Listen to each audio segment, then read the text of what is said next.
Welcome to another episode of Don't Call It Small. I'm your host, Natasha Foreman. If you don't know me and you have no clue what this podcast is all about, let me share a bit. I'm a lead management and DEI consultant at ForemanLLC, LLC, where we provide consulting and professional development services. And Don't Call It Small is where we talk all things business, share tips and news that you can use, and highlight the people and ideas behind the products and services that we buy. To learn more about our team, please visit ForemanLLC.com. Whoa! Hey everyone! Oh my goodness! Wow! It's been so long since I've been with all of you. Oh goodness, when was our last episode? Episode 52. Wow, that aired on March 11th. Oh my goodness, folks, like this is ridiculous. We're in November. So much has happened since we last connected.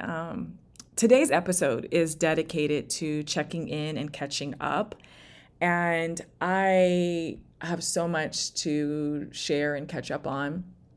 I wanted to share a quote. I'm actually going to share two quotes that kind of ties in my absence, but also ties in just the reality of what we go through. And the first one is from Alan Watts. It says, the only way to make sense out of change is to plunge into it, move with it, and join the dance. I'm like, yes. There's a second quote, and this one really does speak to me. It's from Kate Douglas Wiggin, and the quote says, "There's a kind of magicness about going far away and then coming back, all changed." And I would say that is definitely me. That's my life right now. Before we jump into all the questions that you probably have, I do want to give a birthday shout out to my mom, my mommy. Tuesday was her born day, the day that the Lord blessed the world with her. Happy birthday again, Mom. Enjoy your week, the month, the year. And I absolutely love and adore you. So, all right, why we all are here today. I know you have tons of questions and you wonder why I haven't been hosting for several months. Well, I'm not going to answer all of them and not how you would expect, but I will say this. I had some personal family matters. I still am having some personal family members that required me to hop from the Atlantic coast over to the Pacific coast, and I've been surfing through my days on the best coast ever since. Yeah, you saw I kind of plugged that in there, right? Yeah, I can already hear the battle call outs, right? No, just kidding, but I'm not. So if you happen to follow me on social media, then you know I've shared some pieces of me and my life and my battles with stress and anxiety and, yes, depression. And this has been an overwhelming year, for, of course, all of us. I'm speaking personally for myself, and my world was like crashing in on itself, and I had to take a break from podcasting. I've been struggling with my book writing and blogging for NatashaForeman.com and Foreman Associates, and everything just seemed really overwhelming. And the only thing I could really hold on to was my spiritual blog, which is Breaking Bread with Natasha.com. So I'm grateful that I had that as a source, as an outlet, as some inspiration. But I think that I've found a system, a plan that can work for my new and current normal. I'm going to give you guys a sneak peek into our upcoming episodes as we wrap up this crazy 2021. It feels like the year zoomed by, but in some ways it felt like it went really slow. So let me give you a quick rundown on our next 7 episodes. So next up, we have an episode that's going to be focused on diversity, equity, inclusion, and justice, and the trend, the bandwagon, the do's and don'ts, the oh my goodness. We're going to then follow up with an episode on time management and how we can work smarter. And then episode 56 is going to look at setting rules of engagements with our customers and our clients and understanding we do have a right to refuse service. And we're going to go into all of those ins and outs. There's going to be an episode that's going to be dedicated on how we go about running our business when we lack confidence. And that can not just be the business of an organization, but the business of self. And there's going to be an episode that's going to be dedicated on the art and science of delegating. Yep. Then we'll have an episode for professional development 101, which paths to choose. And we'll wrap up the year with a year in review and a new year outlook. So that's what's coming through. I am working diligently and making sure I have all my ducks in a row. Next year, we're going to have quite a few interviews lined up with some great professionals and business owners and leaders. So I look forward to what 2022 has to offer. It's funny saying 2022. Oh my goodness. So I wanted to also share that we're very interested in hearing from each of you and hearing about the topics that you would like for us to cover, any types of industries that you would like us to focus on, types of professionals you'd be interested in hearing about or from. So please email us at don'tcallitsmallbiz@gmail.com. And we'll definitely be able to explore those opportunities and options moving forward. So let's look and see what's been going on in the big, bold world of business. I know that this is like, what in the world? Warehouses. Did you know that warehouses are running out of space? And I know you're thinking, what is she talking about? So we use as a major like middle ground of our, in the US, our supply chain utilizes warehouses. Those really big warehouses. And right now, those that own them, those that operate them are feeling the pressure as we have a surplus of inventory, yet a shortage of workers to process orders and a lack of rail cars and truck drivers to haul the products. So when we look at the system and how it started to become overwhelmed, what we see is that since warehouses went into the pandemic with over 90% of their space claimed, no one created a contingency plan that we can see for the mass closures of the stores, ports, and factories. And of course, that initial consumer spending drop, because really, folks freaked out. And so we weren't spending.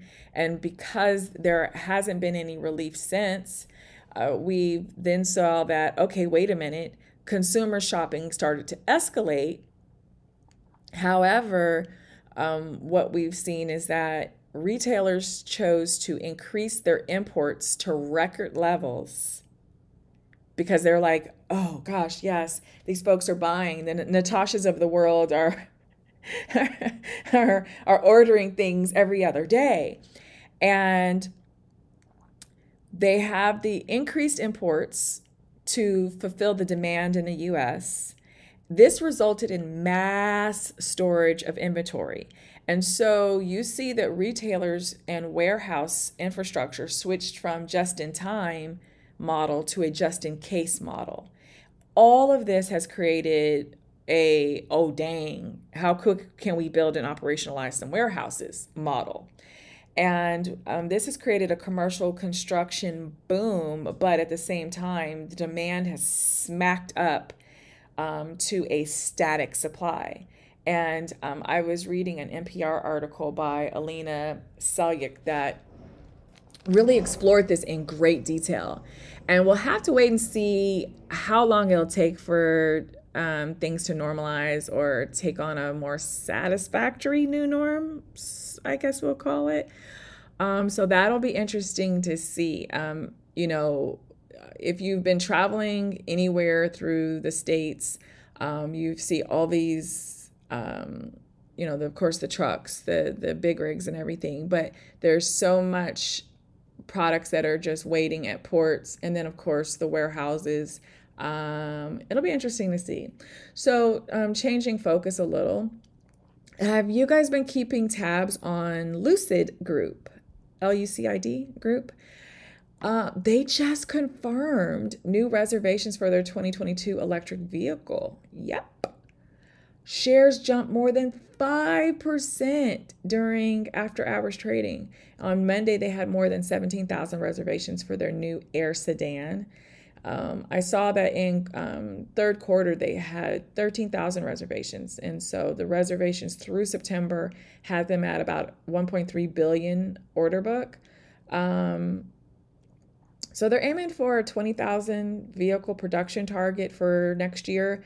But they admit that, of course, there's some things they have to work out, some kinks that they're going to have to figure out in order to achieve that goal, which is wise for them to state that. So, you know, if they don't meet it, you know, they'll be able to see why. If they do meet it, if they do exceed it, then they'll also know why. So that's always good to have that outlook and the understanding that we could be really trying to bite off more than we can chew. Now, their Air sedans, they're going to have a retail price starting at $77,400, and that's before a federal tax credit of up to $7,500 is applied because it's a plug-in vehicle.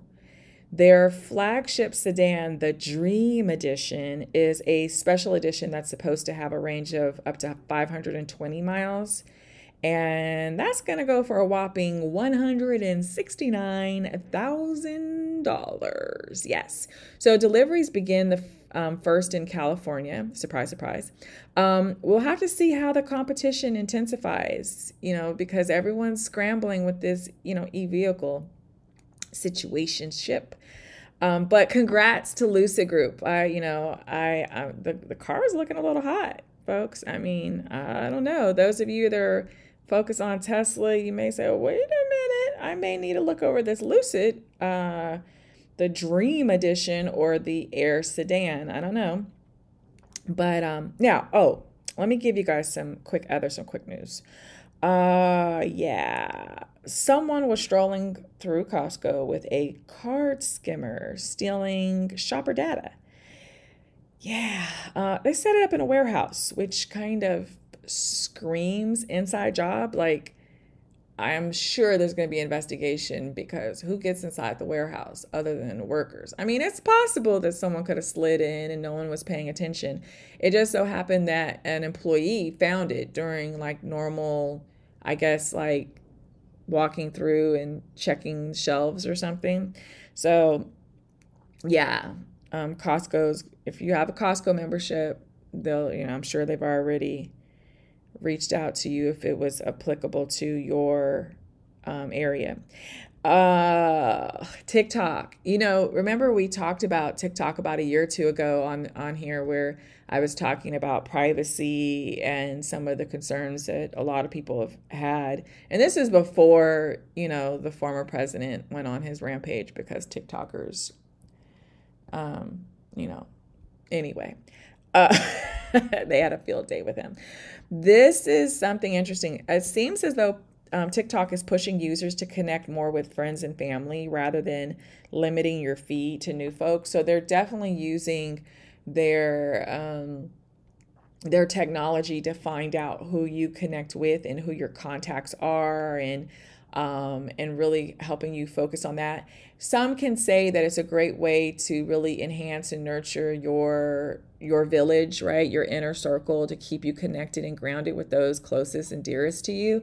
Some other folks are concerned because of privacy because at that point you really are monitoring and looking closely at who I'm connected with. So there are some concerns about that. We'll see, if these changes start to alter the dynamics of TikTok and what made it such an appealing draw. You know how we get when we start feeling as though we're being boxed in, or, we start to push back. Hence why you had a lot of people that, push back with Facebook. So hopefully TikTok, finds a way, a good balance so that we can have those great connections. At the same time, we can explore new connections without feeling like we're being herded, or, there's some algorithm working going on. Now, back to there's another concern. I don't know how many of you have a Robinhood account, but they announced that they have a security incident whereby a social engineered hack provided access to an email list of 5 million people, the full names of 2 million people, and 310 people's names, date of birth, and zip codes. Yeah. And the hackers were able to access internal tools that could have allowed them to disable the two-factor authentication, log out users, view their account balance and trading info. Now, Robinhood claims that customer accounts weren't tampered with, but that doesn't really provide much assurance to customers, especially when it's been made clear what could have happened. So if you have a Robinhood account, you may want to change, some of your information and try to secure it better. Maybe, I don't know, double it up some other how. I don't know. But it's really showing that a lot of these companies need to find better methods to ensure the security of their platforms. Blockchain, some other things they need to layer in.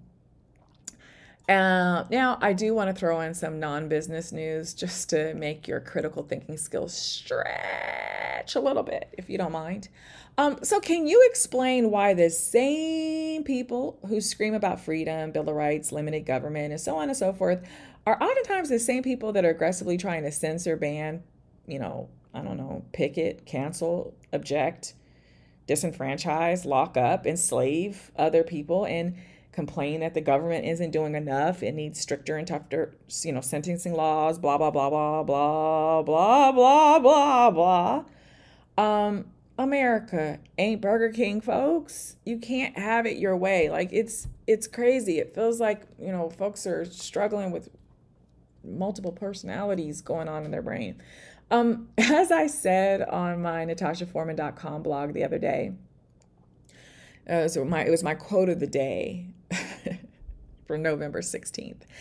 It said, there's a growing toxicity being associated with the terms alpha male and alpha female. Let's clear up a huge misconception, shall we? Alpha does not mean a-hole. Don't confuse the two. You could be the former without being the latter. Try it out. Some of you guys really are I don't know what's going on. I don't know if our worst is overshadowing our best, but there's a lot of toxic stuff going on, and I need you to pour that elsewhere. We can have this either or tyranny is maddening. We can have both. There's an and that is in the equation. So try to make that work. So I'm not going to have a typical 30-minute plus episode today. I just wanted to be able to check in and share. So this is what I'm sharing for now. Let me know what's going on in your world. Have you started a new job, career, launched a new business? Let us know. Send an email to don'tcallitsmallbiz@gmail.com. Please don't send me nonsense. I don't, folks try to sit up here and spam you and hit you with all, you can have a blah, blah, blah. I don't want to hear all that other nonsense. Share things that are relevant to this podcast. Thank you very much. I appreciate it. I really, really do. Well, folks, it is that time, and you know what time that is? Yeah, it's that time. It's time to wrap up and go our separate ways until next week. If you have any questions or suggestions about this show, please email them to don'tcallitsmallbiz@gmail.com. there's a quote I want to share. You may not agree with a lot, most, or any of what Charles Darwin said, wrote, or believed, but there's a great quote that I found, and it's attributed to Charles Darwin, and it says, "It is not the strongest of the species that survive, nor the most intelligent, but the one most responsive to change." With that, be sure to check us out on Facebook at Foreman & Associates and on IG and Twitter at ForemanLLC. Our podcast Twitter handle is It Ain't Small. Be sure to also follow us, share us with your friends, colleagues, and family. And of course, you can follow me on IG, Facebook, Twitter, and LinkedIn at Natasha L. Foreman. Reach out to me, say hello, share your story. I look forward to meeting you. I want to make sure I give proper credit for our show theme song. It's called Higher Up, and it's by Shane Ivers. Thank you for tuning in to the Don't Call It Small Business Podcast, for sharing these episodes with others, and for your continued support. And don't forget what I tell you on every episode. Don't call what you're planning, thinking, dreaming, or doing little or small. Go big, go bold, or go nowhere. I'll see you here next week for episode 54. Have a super awesome day and week. Thank you, everyone. I love you, and I missed you so much.